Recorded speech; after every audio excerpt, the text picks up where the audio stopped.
Hello বন্ধুরা, লাফাঙ্গা video part 1 আপনারা কারা কারা দেখেছেন অবশ্যই কমেন্ট করে জানাবেন। পার্ট 1 এ অভিনয় করেছে তুহিনা এবং এবং শ্রাবণী শাহিন। এদের অভিনয়টা আপনাদের কেমন হয়েছে আপনারা অবশ্যই কিন্তু কমেন্ট করে জানাবেন। সে অভিনয় করেছে এদের নাটক, অসাধারণ অভিনয় করেছে এই ভিডিওতে। কিন্তু শাহিন কিন্তু এখান থেকে চলে গিয়েছে তার বাবাকে ধোঁকা দিয়ে।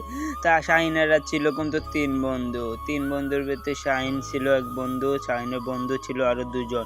শাহিন তারপর শ্রাবণীর সাথে দেখা করতেও চলে গেল। শাহিনও কিন্তু শ্রাবণীর সাথে এই ভিডিওতে অসাধারণ অভিনয় করেছে। পার্ট 2 লাফাঙ্গা কবে আসবে আজকে এই ভিডিওতে আলোচনা করব। ভিডিওটা শেষ পর্যন্ত দেখবেন, ঠিক আছে? পার্ট 2 ইতিমধ্যে কিছুদিনের ভিতরে রিলিজ হয়ে যাবে। তা আপনাদের এই ভিডিওর শ্রাবণীর অভিনয় কেমন হয়েছে আপনারা অবশ্যই কিন্তু আমাকে কমেন্ট করে জানাবেন। তার সাথে সাথে শাহিনের নাটকটি কেমন হয়েছে। তো ভিডিওটা এ পর্যন্ত। আপনারা কারা কারা এই ভিডিওটা দেখেছেন আমাকে অবশ্যই কমেন্ট করে জানাবেন। ভিডিওটা ধন্যবাদ। ভিডিও দেখার জন্য এরকম নতুন ভিডিও পেতে হলে অবশ্যই লাইক শেয়ার সাবস্ক্রাইব করবেন। ধন্যবাদ।